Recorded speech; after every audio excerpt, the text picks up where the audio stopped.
Hello everyone! This is Rhye and welcome back to my channel. So for today's vlog, gagawa ko ng tiramisu cake. On this vlog, tuturo ko sa inyo kung paano gumawa ng homemade ladyfinger na yun yung ilalagay ko sa loob ng aking tiramisu cake. And then, ituturo ko rin sa inyo kung paano gumawa ng cream cheese frosting na gagamitin natin para sa ating tiramisu cake. Yung traditional na recipe is, ang ginagamit talaga is yung mascarpone cream, but hindi siya masyadong available dito sa Pilipinas, or kung available man siya, exclusive lang siya na nabibili sa mga certain na supermarket.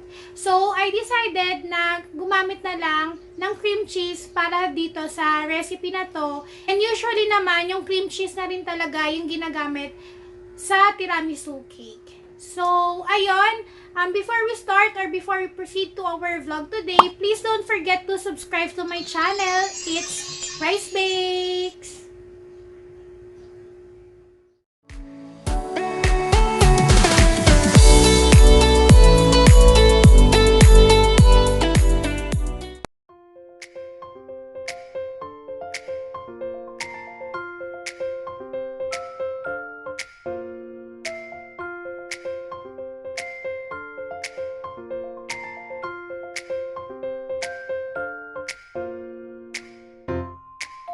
So, let's start our ladyfinger. So, in a 2 separate bowl, i-separate natin yung egg white sa egg yolks.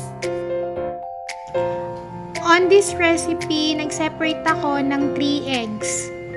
Make sure na walang egg yolks na mapupunta sa ating egg white.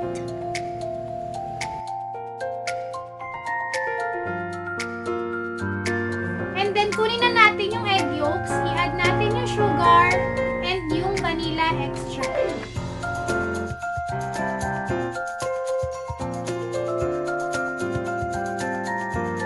I-add lang natin ang tatlong ingredients, mix well and set aside.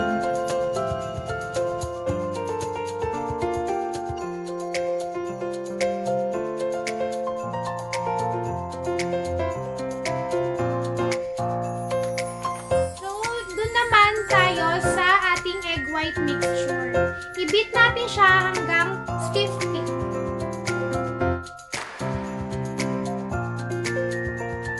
Habang binibit natin siya, i-add natin yung sugar gradually. Kailangan gradually yung pag-add ng sugar para mas ma-incorporate yung sugar sa ating egg white mixture.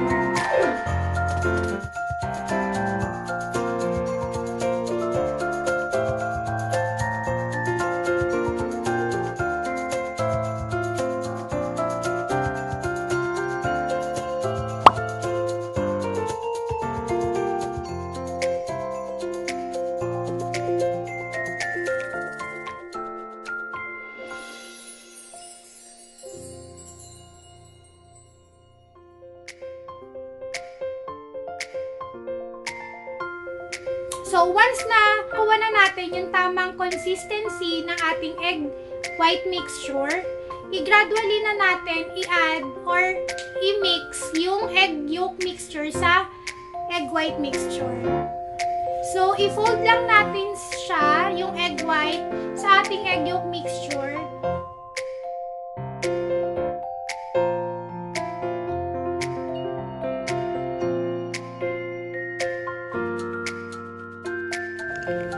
I-fold lang natin yung 2 mixture and huwag natin siyang i-overmix.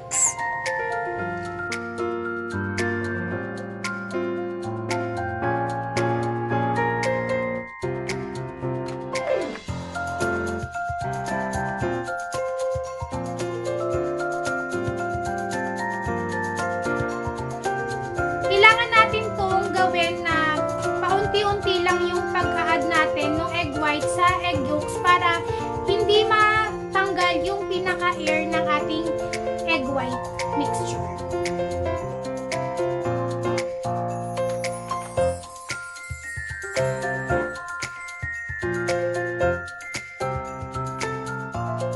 Punta naman tayo sa ating dry ingredients. So, i-add natin yung dry ingredients. We have all-purpose flour, baking powder, and cornstarch.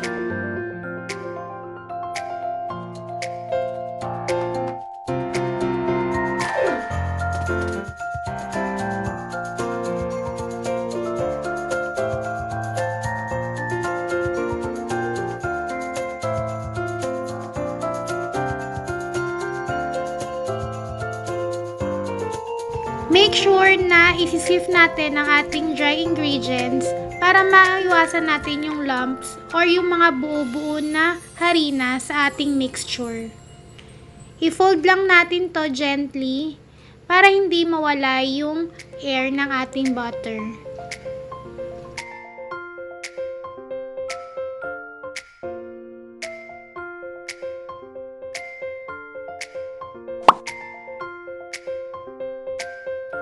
Once we are done mixing, pwede na natin ilagay ang ating butter sa ating piping bag.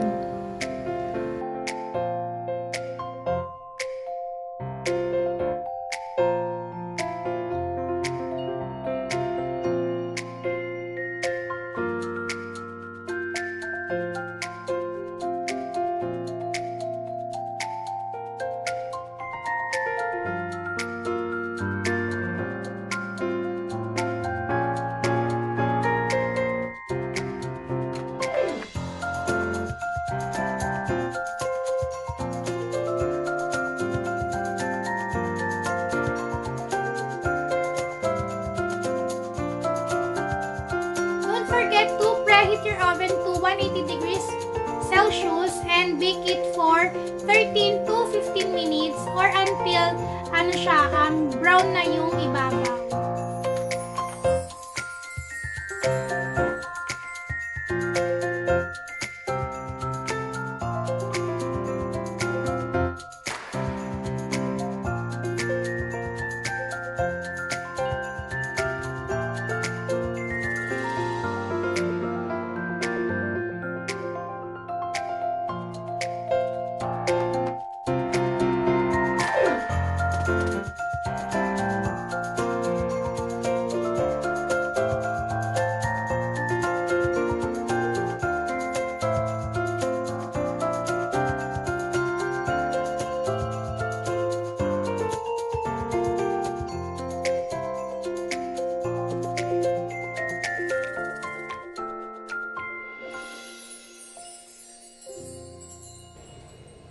Let's start making our cream cheese frosting. In this recipe, I'm using Nestle cream, or you can always use any brand of whipping cream as you like.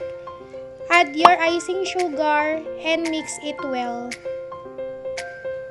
Kunin na natin yung ating cream cheese. Make sure na room temperature yung ating cream cheese, and then i-mix na natin yung cream cheese sa ating Nestle cream mixture.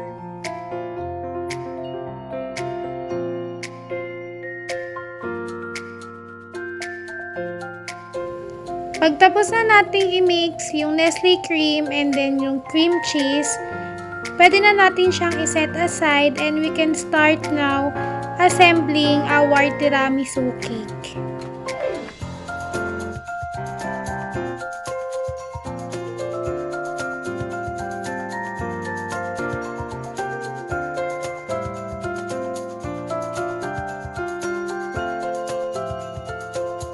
In a clean container, add your warm water and instant coffee.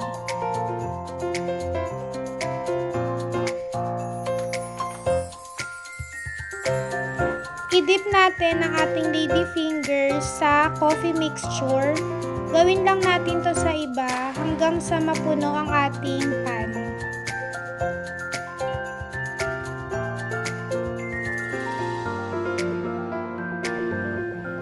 Kapag nalagay na natin lahat, pwede na natin ilagay yung ating cream cheese frosting. Gawin lang natin to hanggang sa mapuno yung ating pan.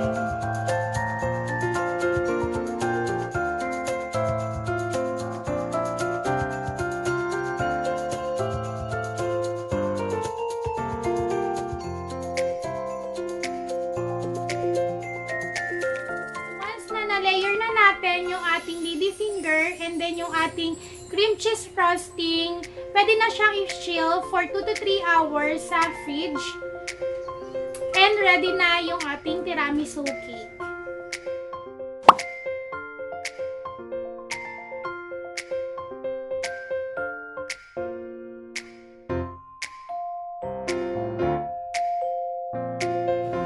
Once na chill na natin at natapos na yung 2 to 3 hours, pwede na nating ilabas yung ating tiramisu cake and pwede na nating budburan ng cocoa powder sa ibabaw. Ready na ang ating tiramisu cake. Enjoy!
Enjoy my video.